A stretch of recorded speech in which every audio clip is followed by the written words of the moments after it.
RPSC first grade 2018 के question paper का question number 40 discuss कर रहे हैं, जिसमें x³ - x - 1 बराबर 0 के मूलों की छठी घात का योग हमने ज्ञात करना है।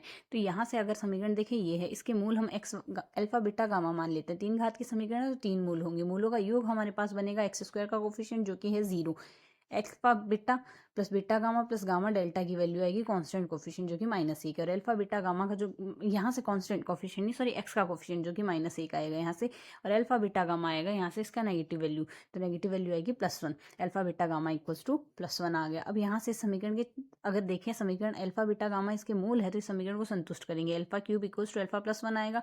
अगर 6th पावर लेनी है तो अल्फा की पावर 6 इक्वल्स टू अल्फा +1 का होल स्क्वायर आएगा, जिसको सॉल्व करके ये वैल्यू आई। अब यहाँ से इनके 6 घातों का योग लेना है, 6th पावर का योग लेना है, तो अल्फा की पावर 6 प्लस बीटा की पावर 6 प्लस गामा की पावर 6 सॉल्व करेंगे। यहाँ से हमारे पास आएगा, अल्फा की वैल्यू ये थी, पावर 6 हमने अल्फा² प्लस 2 अल्फा प्लस 1 लिया, तो alpha plus beta plus gamma plus 2 into alpha plus beta plus gamma plus 3 आएगा। इसको अगर हम सॉल्व करते हैं, सॉल्व करने से हमारे पास वैल्यू बनेगी यहाँ पर ये, जिसको आगे अगर हम सॉल्व करेंगे तो आपने सिर्फ वैल्यू रिप्लेस करनी है। तो जैसे वैल्यू रिप्लेस करते हैं, alpha plus beta plus gamma की वैल्यू तो हमारे पास 0 है, तो इस इक्वेशन में यहाँ आ गया 0, दोनों का रेस्पेक्टिवली कोफिशिएंट -1 है तो +2 आएगा।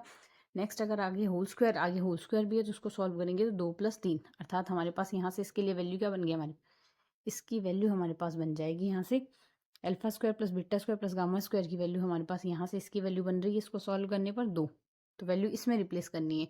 इसकी वैल्यू तो आएगी 2, यहाँ है 3, 2 और 3 आ गया 5, तो यहाँ से इसकी 6th पावर का योग आएगा हमारे पास 5, जो कि हमारा 4th ऑप्शन है, करेक्ट होगा।